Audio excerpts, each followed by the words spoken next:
After hanging out yesterday at Cars and Coffee, I went to the Benedict Castle Car Show and it was amazing.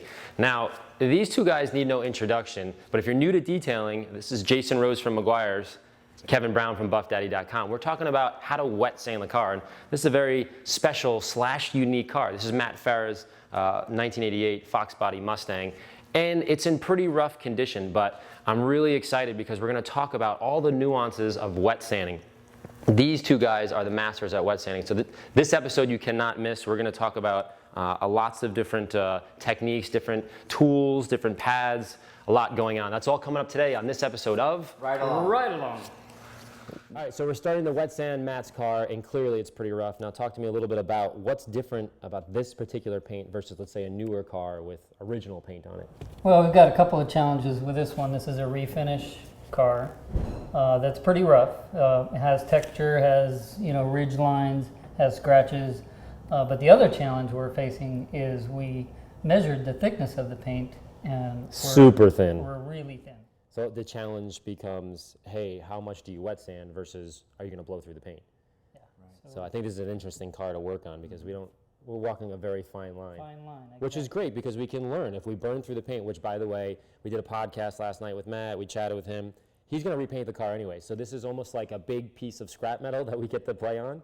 So I think it's important that when you burn through paint, you actually learn something too. We haven't done that quite yet because we did actually work on the other side to kind of, I guess, piece all the the things together. Yeah. So what's the plan of attack?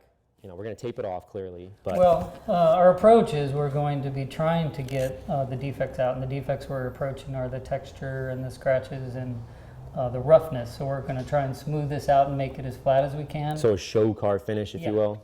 But also keeping in mind that we're going to use the least aggressive method to get that job done without removing a lot of paint. Because a lot of times with show cars, right, don't they put tons of clear coat on there so that you have room to... They actually plan for some aggressive sanding and buffing in the process, which we don't have that built into this paint for us. So we're going to try and get the paint smooth and flat, and then we're going to restore some clarity. So how we're going to do this is pretty much like a 4-step process like we talked about earlier. We're going to put a tape line here, and on this side we're going to do a 1500 grit sanding disc with a pneumatic hand sander. That's going to be our first step for leveling this texture and all this roughness you can see. Second step, we're going to follow up with 3000 grit finishing disc on the same palm sander to level off that 1500. to actually refine that sanding yep. mark, and prepare us for the buff out steps. So the third step is going to be, grabbing our Bigfoot 21 millimeter D8 tool, a microfiber cutting disc, and M105 Ultra Cut compound. Remove those sanding marks, and at that point we're going to switch the pads to a foam finishing pad. That's the fourth step. Yeah, fourth step will be that, and M205 just to restore the clarity and gloss and really make it pop. All right, so that's the brief overview. We're going to go through each step and the techniques and the methods and the arm speed and et cetera, et cetera. So let's run a little piece of tape down here. I want everybody to see. We're going to keep, what side do you want to do? Keep this side original and then buff this, or which one? Yeah, I think we'll work on this side. Keep that original. Keep that original. And we'll go through the steps, and you'll see the leveling like we did on the other side. It's absolutely amazing what these two guys can do, and the techniques and the... And what's cool about what we're doing here, Larry, is we're going to, just do a continuous run. So Kevin and I are just going to go step after step. You're going to be able to see every single step as we do it. Yeah, that's the interesting thing. We decided before we hopped on camera here is to just do this particular area on film and show each step. Because remember, when you're doing it, right, you do all 1500. Right? Then you come back and do all 3,000, right, as opposed to changing every panel. That would be lots of, switching of tools and whatnot, right? Yep. All right, you ready to do this? I'm ready. All right, so we're about to do step 1, which is 1500 unigrit, right? Yep, unigrit sanding disc. All right, so talk to me. What are you thinking about? What's going through your mind before you're about to do this? First approach is the roughness and the texture. And this 1500 grit sanding disc is designed to do just that. Level this texture. So perfect gloss, and it's not going to go in and out of the orange peel or any of that. Right. It's actually going to start at the peaks and start sanding down the peaks until it gets down to the valley, and then we'll be flat. Okay. So that's on this machine here? We're going to use this pneumatic hand sander. We're also putting in this foam interface. So here's the same disc that you have in your hand with this foam interface. Now what that does is gives us a little bit of a cushion here. We've done a test spot and we know that this paint is on the soft side. Sure. If it were on the hard side, the option might be to take this foam interface out. And then this would be directly against the backing plate. Okay. And then we would have a much harder, approach to it, so a more aggressive approach. So we tested, we did the other side, you tested before, and we now know that this will level texture with this foam interface. Gotcha. It's actually better to do this if you can, but in some cases it's always the safer approach, just to, right. Gotcha. So this is called damp sanding. So what this involves is just a spritz of water on the disc and a spritz on the paint. And there's no soap or anything in there? No soap, it's just straight water. We're not flooding the paint with water, it just needs to be No, it's not even dripping. Right. And I'm just gonna go, side to side, up and down, and then we'll stop, wipe it, and look at it to see if all our texture's gone. All right, so check out his arm speed, check out to see how fast this is rotating, sort of absorb all this, because we're not gonna be able to talk while the machine's on. Right. Are you ready? I'm ready.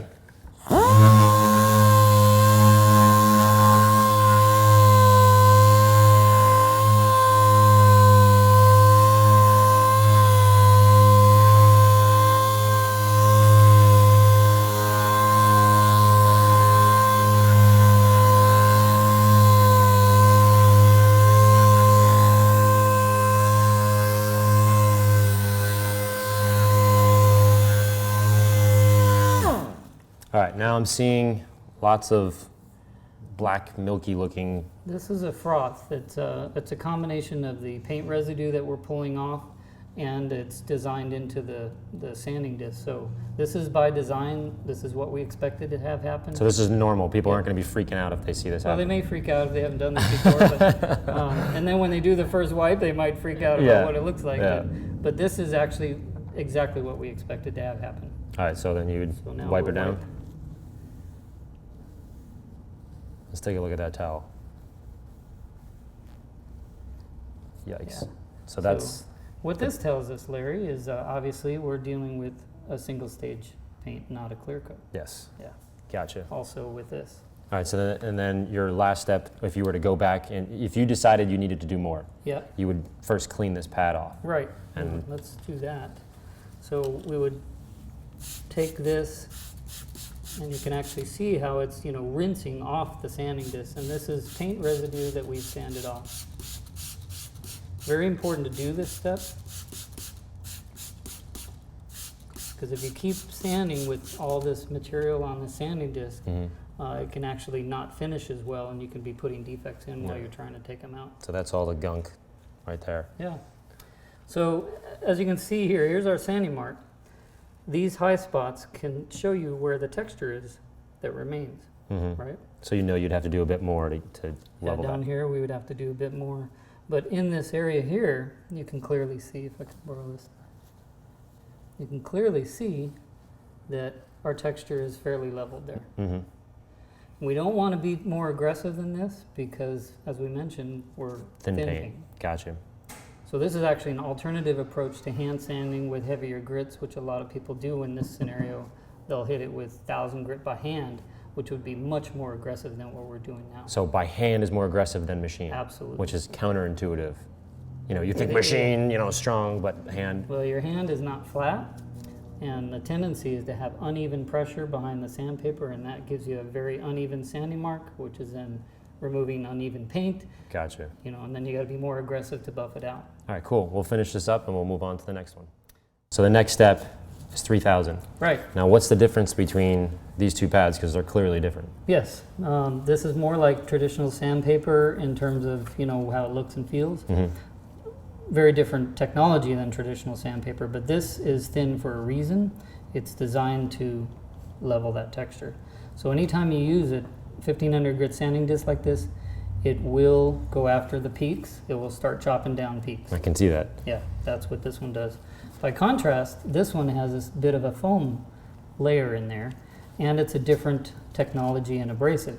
So this one's designed to not take the peaks off, but it will still refine this sanding mark make it shallower, and prepare it for the buff out steps. Just makes it easier. So if we were to come in here with a machine and try to, compound it, we could probably get it, but it would make life a whole lot more complicated. Exactly. You could buff this out, but it would take a lot longer. And again, just to remind us, we're on thin paint, so we're trying to stay away from more aggressive approaches. Okay. All right. So what machine do we have here to use? We're going to use the same one that we used in the first step.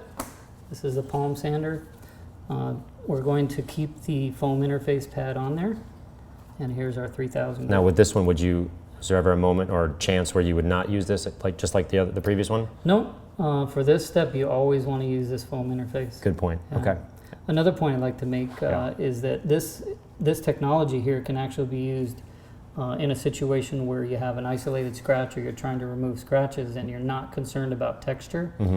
This will actually remove scratches without taking the texture out. That concept, I think, is huge. Yeah. And what I'm going to do is I'm going to get Jason on a random hood that we have back there. We're going to talk about that specifically, and I want to show where you take the texture out versus not removing texture, so it's an interesting thing. So we'll talk more about that. Great flexibility in this system because you can do what's called texture leveling, what we're doing here, or you can do what's called texture matching. Yeah.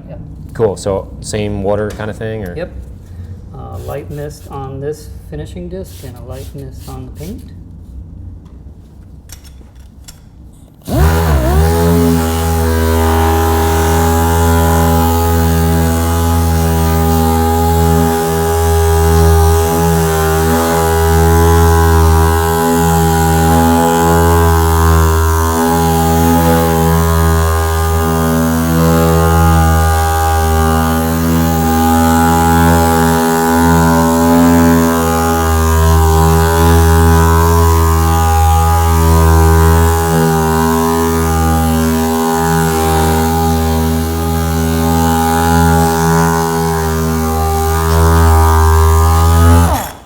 So it looks like you still have that milky substance. Almost looks exactly the same as it did before. That's right, and that is by design. That's what this is meant to do. This little bit of froth is exactly what we expected. We also expected, given that this is single stage paint, that we're going to have a little bit of paint residue it's all on over here. And again, we'll have that on the towel. So now we just have more refined scratches, essentially. Yes, we're still on the sanding mark phase of the process, but as you can see, look at that. It's a lot more refined, a lot more finer looking. You can actually begin to see gloss at this point. Yeah, you can see a little bit here. Yeah. So now next step is compounding. Removing the sanding mark. All right, let's do it. All right.